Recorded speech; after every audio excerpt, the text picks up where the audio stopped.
Are you ready to unlock a secret to successful homeschooling a child with ADHD? Well, you're in luck, because in this video, I'm about to give you the top 10 tips that will not just help you survive, but they will help your child thrive.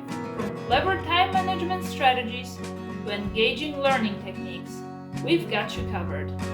So grab your pen and paper, because you won't want to miss a single tip.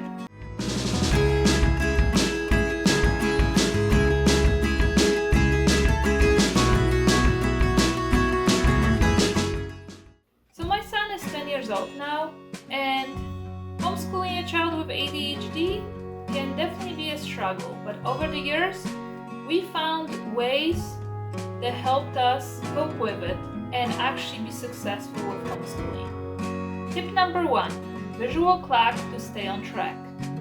As we all know, people with ADHD have a hard time with time management. And for that reason, the best thing I found to help with time management was a visual clock.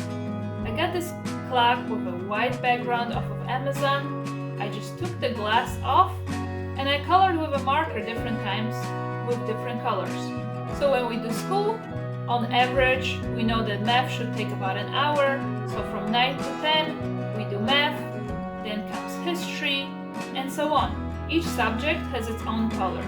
That way my son knows if he stays on track or is he falling behind. I'll put a link in the description to the exact clock I used. Tip number 2, stay nearby. So another thing that my son struggles with is staying focused and staying on track. He also learns better when he has somebody in the same room. So I always stay nearby. Even if we don't work together and he doesn't necessarily need my help, I still try to stay in the same room where he's working. That way I can always notice when he's losing focus, and that way I can bring him back. Tip number 3, secret code word to bring attention back.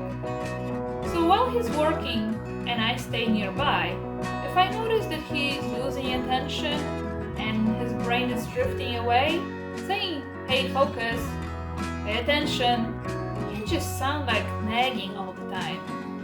And you say those words a lot of times because it happens all the time.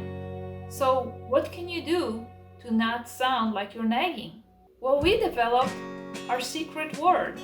It kind of happened on accident because as I was saying focus, one time he heard hocus. And from there, our secret word became hocus pocus. So when he's working and I notice that he's not really getting much done and his brain definitely drifted in a different direction, then I just say hocus pocus. And it doesn't sound like nagging anymore because it's like an ongoing joke that we have. Because it happened by accident and then we just stuck with it, and now he just smiles every time I say it. But he knows what it means, and he knows that that's just a sign to bring his attention back to what he should be working on. Tip number 4, use video-based programs. Keeping the attention of a child with ADHD with a book-based program is not that easy. Reading a boring textbook can be really hard for a child with ADHD. So we need to find ways to make it more interesting. And for my child, it was video-based programs. We use a lot of video-based programs for all different subjects, and they just work so much better because he not only has the visual, like in the book that he can see and read, but he is also hearing it and he's seeing it. And when you get all the senses involved at the same time, that's when learning happens. So we use Peace Academy online with the videos for math. We use Mystery Science because it's another video-based program. We use Khan Academy because they also have videos. We always find a program that has that video component. And we also learn a lot from YouTube videos. There's so many educational channels out there. Tip number 5, let them explore their passions. As you probably already know, kids with ADHD may have a hard time focusing on certain things, but then they can hyper-focus on the things that interest them. So it's our job to definitely tune into those interests and let them learn through those passions. My son used to be very interested in space, and it was going on for a few years straight.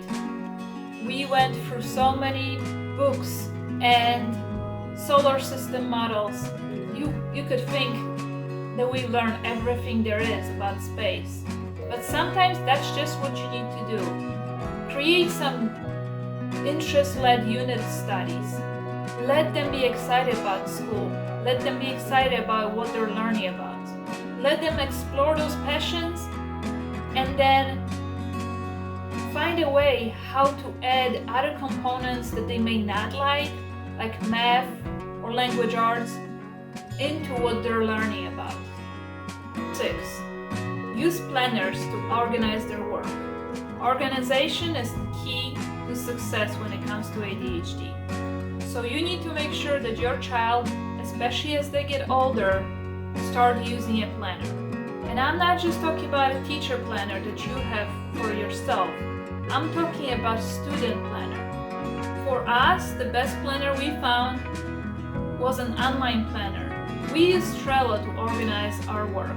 My son knows that every day he goes to his Trello account and you have these cards that you create. I create them weeks at a time, and then every week looks very similar, so I just copy those weeks. And then every day, as my son completes the work, he can drag that card to the done section, and that way he can see how much more things he has left to do this day and what's on the agenda, what he needs to get done.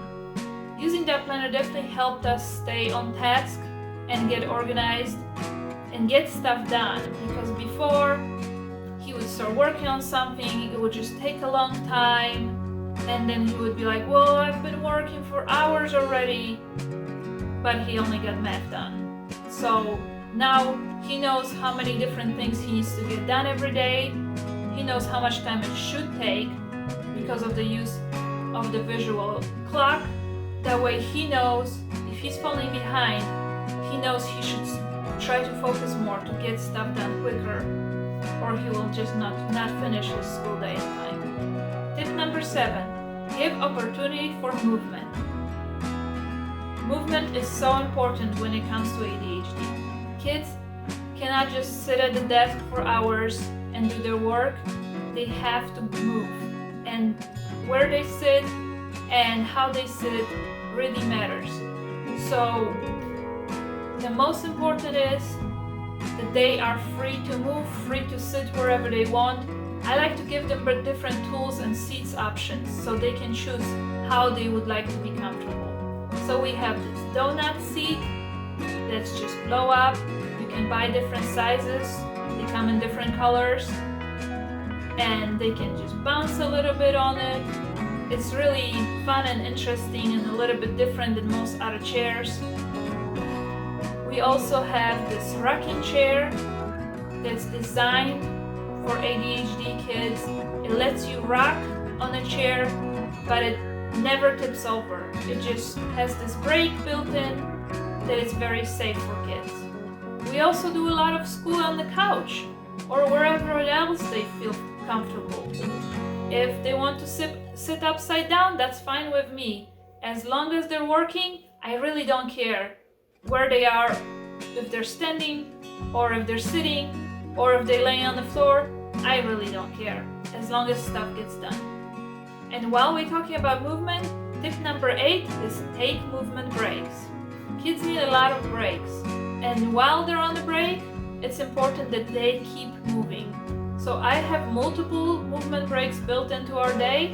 It could be just 5-10 minutes, but I make sure that while we have a break, they either jump on a trampoline or we do some kind of exercise, run around the house. To help with that, I have these dice that they sometimes like to play. This one has just time, like 30 seconds, 20